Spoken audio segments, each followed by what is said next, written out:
Hi guys. मैं doctor Parveena जानी उम्मीद करती हूँ आप सभी अच्छे होंगे। यूट्यूब चैनल पर आपका बहुत बहुत स्वागत है।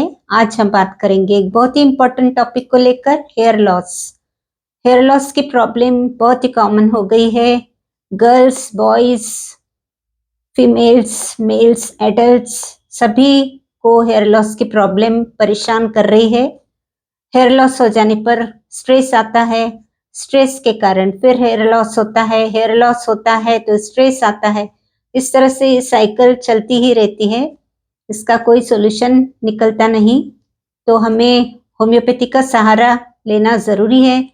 होम्योपैथी में वैसे तो कुछ जर्मन कंपनियां हैं जिन्होंने की कुछ पेटेंट होम्योपैथिक मेडिसिन के कॉम्बिनेशन से कुछ दवाइयाँ हेयर लॉस के लिए बनाई हैं, जो कि बहुत ही फेमस हो गई है और आप वो मेडिसिन भी ले सकते हैं। लेकिन होम्योपैथी में what is the root cause of the disease बहुत ज़रूरी है। हर एक पेशेंट के लिए एक ही दवा सूट करे ऐसा नहीं है, क्योंकि जिस तरह से यदि 2 या 3 पेशेंट आते हैं और तीनों हेडेक की कंप्लेंट करते हैं, तो देखना पड़ता है कि हेडेक का कारण हर किसी में कौन सा है। मीन्स यदि कारण अलग अलग है तो मेडिसिन्स भी अलग अलग बन जाती हैं। तो उसी तरह हेयर लॉस की भी प्रॉब्लम रूट कॉज जानना बहुत ज़रूरी है, और रूट कॉज जानने के बाद में ही हम तय करते हैं कि मेडिसिन का सिलेक्शन किस तरह किया जाए। इसीलिए बहुत सारी होम्योपैथिक मेडिसिन्स की जानकारी आज मैं आपको दूंगी। लगभग 10 दवाइयां हैं जिनको शॉर्ट में आपको मैं बताऊंगी। तो आपको सिम्टम्स के अनुसार, यदि आपको ऐसे सिम्टम्स दिखते हैं तो उसके अनुसार आप 1-2 मेडिसिन सिलेक्ट कर सकते हैं, तो वो बहुत अधिक फायदा पहुंचाएगी और उसके बहुत अच्छे रिजल्ट्स मिलेंगे। तो इस तरह से देखना है कि क्या क्या कारण हो सकते हैं, और सबसे पहले तो उन कारणों को दूर करना बहुत ज़रूरी है। कारण दूर करने के बाद में ही मेडिसिन लेंगे तो बहुत अधिक फायदा होगा। जैसे कि हेयर लॉस का कारण है स्ट्रेस। हेयर लॉस का कारण कभी कभी जो गर्ल्स होती है वो पार्लर में जाके बहुत सारा हेयर ट्रीटमेंट करवाते हैं। तो हेयर ट्रीटमेंट करवाने पर ब्लीचिंग या फिर हेयर डाई करना या फिर हेयर का कोई ट्रीटमेंट इस तरह से करना के बहुत ही बालों की छेड़छाड़ होती है, उसमें हेयर लॉस होने का बहुत ही ज़्यादा चांस रहता है। इस तरह से जो बॉयज होते हैं उनको बाहर रहने के कारण एयर पोल्यूशन में बाल खराब होते हैं, कभी बहुत अधिक डैंड्रफ हो जाता है, या फिर स्ट्रेस भी रहता है, स्टडीज का रहता है, कहीं इंटरव्यू देने जाना है, या फिर कोई जॉब का टेंशन है। तो इस तरह के स्ट्रेस रहने के कारण भी हेयर लॉस की प्रॉब्लम खड़ी हो जाती है। और लेडीज में अधिकतर हेयर लॉस की प्रॉब्लम आती है, कोई वीकनेस है, एनीमिक कंडीशन है, विटामिन की डेफिशिएंसी है, या फिर प्रेगनेंसी या डिलीवरी का टाइम है, या फिर ब्रेस्ट फीडिंग हो रहा है, उस समय बहुत अधिक हेयर लॉस होने की संभावना रहती है। पुरुषों में भी कभी कभी फैमिली हिस्ट्री देखी जाती है कि यदि पिताजी या फिर ग्रैंडफादर को हेयर लॉस की प्रॉब्लम थी तो वो चलती आती है और हेयर लॉस की प्रॉब्लम दिखाई देती है और गंजापन आता है। तो इस तरह से बहुत से प्रॉब्लम्स, बहुत से कारण होते हैं जिनके कारण हेयर लॉस होता है। कभी कभी कोई स्किन डिसीज भी होती है, जो सर में एक्जिमा है, या फिर सर में सोरियासिस हो रहा है, या फिर बहुत अधिक डैंड्रफ हो गया है। तो ऐसे सिचुएशन में भी हेयर लॉस का प्रॉब्लम शुरू हो जाता है। और स्ट्रेस तो इसका एक बहुत बड़ा कारण है, जो कि बहुत इग्नोर करने में आता है।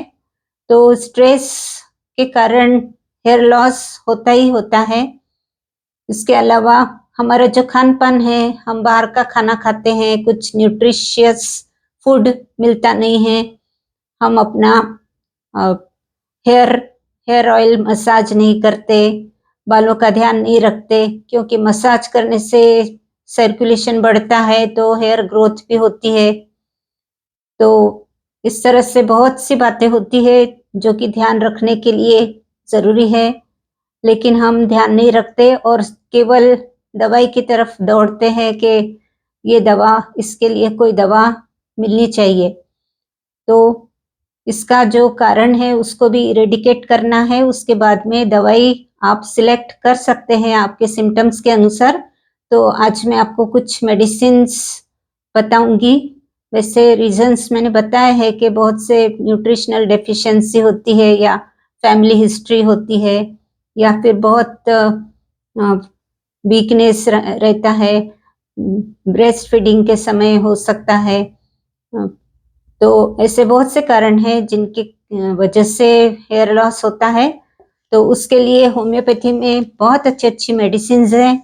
वैसे तो डॉक्टर रिक्वेक का R89 ड्रॉप्स बहुत अधिक प्रचलित है और बहुत लोग उसे लेते हैं, तो वो आप ले सकते हैं।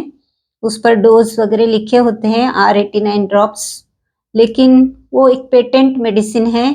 यदि आपको सिम्पटम्स के अनुसार मेडिसिन लेना है तो आप उसके साथ-साथ में 1-2 और होम्योपैथिक मेडिसिन सिलेक्ट कर सकते हैं। तो आज मैं आपको उसकी जानकारी दूँगी। तो पहली मेडिसिन है नैट्रम मूर। नैट्रम मूर ये मेडिसिन हेयर लॉस के लिए बहुत अच्छी दवा है। जब हेयर लॉस, जैसे हाथ लगाते से ही बाल हाथ में आ जाते हैं, कहीं लेटते हैं तो तकिए पर बाल दिखाई देते हैं। इस तरह से इतने कच्चे बाल हो जाते हैं कि जहाँ-वहाँ झड़ते रहते हैं। तो ऐसी सिचुएशन में नाइट्रम मूर बहुत अच्छा काम करती है। नाइट्रम मूर 30 4-5 ड्रॉप्स दिन में 3 बार इस तरह से कुछ दिन लेना है। यदि कुछ टाइफाइड, मलेरिया, डेंगू फीवर, ये इस तरह की कोई प्रॉब्लम हुई है और उसके बाद में हेयर लॉस हो रहा है तो आपको कार्बोवेज 30 लेना है। तो आपको नाइट्रमूर 30 सुबह में और कार्बोवेज 30 शाम में 4-5 ड्रॉप्स डायरेक्ट टंग पर या फिर 1 चम्मच पानी में इस तरह से लेते रहना है, तो उससे आपका हेयर लॉस रुक जाएगा। तो इसके बाद में मेडिसिन आती है सेपिया। तो सेपिया जो मेडिसिन है वो अक्सर उन्हें दी जाती है जिनको हमेशा हेडेक रहता है और हेडेक के कारण हेयर लॉस भी होते रहता है, यानी बहुत ही क्रॉनिक हेडेक रहता है। हेडेक की शिकायत हमेशा ही रहती है और उसके साथ-साथ में फिर हेयर लॉस भी होने लगता है। तो ऐसी सिचुएशन में सेपिया 30 4-5 ड्रॉप्स दिन में 3 बार इस तरह से आप 1 महीना कंटिन्यू कर सकते हैं। उसके बाद में सेपिया के बाद में आती है मेडिसिन एसिड फॉस। तो एसिड फॉस ये हेयर लॉस के लिए बहुत अच्छी मेडिसिन है। यदि आपको बहुत अधिक स्ट्रेस है और बहुत डिप्रेशन में आप रहते हैं और मानसिक तनाव बहुत अधिक है और उसके कारण, उसके चलते मीन्स बहुत अधिक मानसिक तनाव में से आप गुजर चुके हैं और उसके बाद आपके हेयर लॉस की प्रॉब्लम शुरू हो गई है, तो आप ऐसी सिचुएशन में एसिड फॉस 30 4-5 ड्रॉप्स दिन में 3 बार इस तरह से आप कुछ दिन तक इसे ले सकते हैं। एसिड फॉस होने के बाद में नक्सवामिका। नक्सवामिका कभी पेट की गड़बड़ी है, बहुत ही पेट खराब रहता है, डाइजेस्टिव सिस्टम एकदम वीक है, उसके कारण भी हेयर लॉस हो सकता है। और कभी एंटीबायोटिक्स का कोर्स आप बार-बार करते हैं, बार-बार एंटीबायोटिक्स लेते हैं, हर कोई प्रॉब्लम में आप हफ्ता भर एंटीबायोटिक ले लेते हैं और आपने नोट किया है कि एंटीबायोटिक का कोर्स करने के बाद में एकदम बाल झड़ने लगते हैं, तो ऐसी सिचुएशन में नक्सवामिका 30 4-5 ड्रॉप्स दिन में 3 बार इस तरह से आप ले सकते हैं। नक्सवामिका के बाद में आती है fluoric acid. Fluoric acid 30 4-5 drops दिन में 3 बार। ये मेडिसिन तब लेना है जब बाल गुच्छों में झड़ते हैं, मीन्स एक ही स्पॉट पर से बहुत सारे बाल निकल आते हैं, तो वहाँ ऐसा चकत्ता हो जाता है, एक राउंड शेप की जगह खाली हो जाती है। ऐसी सिचुएशन में आप फ्लोरिक एसिड का इस्तेमाल कर सकते हैं। फ्लोरिक एसिड के बाद में है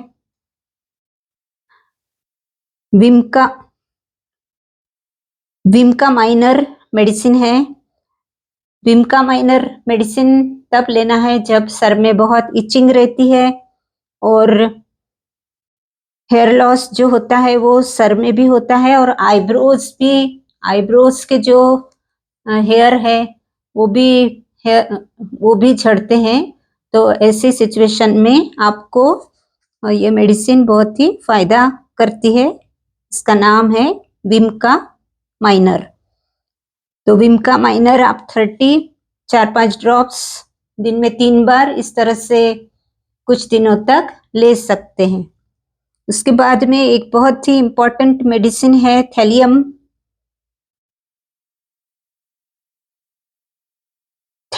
एस्टिकम।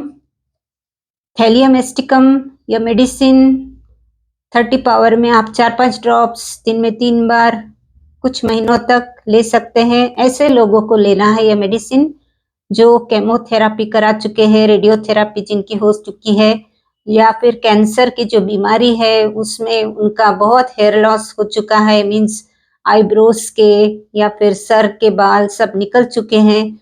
तो ऐसी कंडीशन में यह मेडिसिन बहुत अधिक दिनों तक, मीन्स 5 से 6 महीने तक कंटिन्यू करने पर हेयर ग्रोथ होता है और बाल अच्छे आने लगते हैं। तो ये मेडिसिन भी बहुत ही इम्पोर्टेंट मेडिसिन है। उसके बाद में आती है थुजा। तो थुजा मेडिसिन जो है उसमें जो हिस्ट्री दिखाई देती है, मीन्स वही जो पिताजी के बाल झड़ते थे, फिर दादाजी के बाल भी झड़ते थे, गंजापन आता था, तो ऐसे जो पीढ़ी से पीढ़ी चलती आ रही प्रॉब्लम है, फैमिली हिस्ट्री दिखाई दे रही है, तो ऐसे में थुजा मेडिसिन बहुत अच्छा काम करती है। पर थुजा 1 एम पावर की 1 एम पोटेंसी की एक डोज हर 15 दिन में सिर्फ एक बार, इस तरह से 6 महीने तक लेते रहना है। हर 15 दिन में एक डोज थुजा 1 एम की एक डोज हर 15 दिन के बाद में आपको लेते रहना है। तो ये मेडिसिन भी बहुत हेल्प करेगी और गंजापन होने से आपको छुटकारा दिलाएगी। थुजा के बाद में आती है मेडिसिन सेलेनियम। सेलेनियम भी बहुत ही इम्पोर्टेंट मेडिसिन है। सेलेनियम जब दी जाती है तब जबकि हेयर लॉस सर के बालों का ही नहीं बल्कि शरीर में कहीं भी हेयर लॉस हो रहा है, शरीर के किसी भी अंग में हेयर लॉस हो रहा है और आईब्रोज में भी हेयर लॉस हो रहा है और जो मेल्स होते हैं उनके बियर्ड में हेयर लॉस हो रहा है, बियर्ड ठीक से आती नहीं है, ऐसी प्रॉब्लम्स है, तो उसमें सेलेनियम 30 4-5 ड्रॉप्स दिन में 3 बार इस तरह से आपको 1 महीना कंटिन्यू लेना है।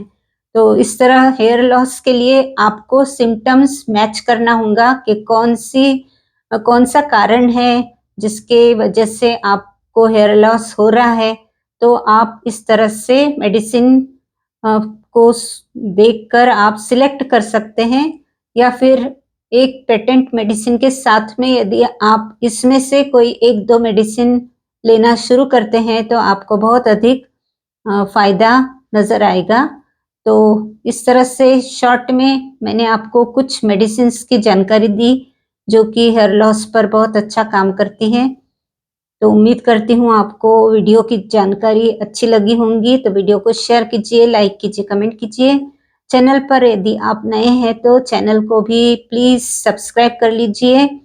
तो मिलते हैं जल्द ही अगले वीडियो के साथ में, तब तक के लिए धन्यवाद।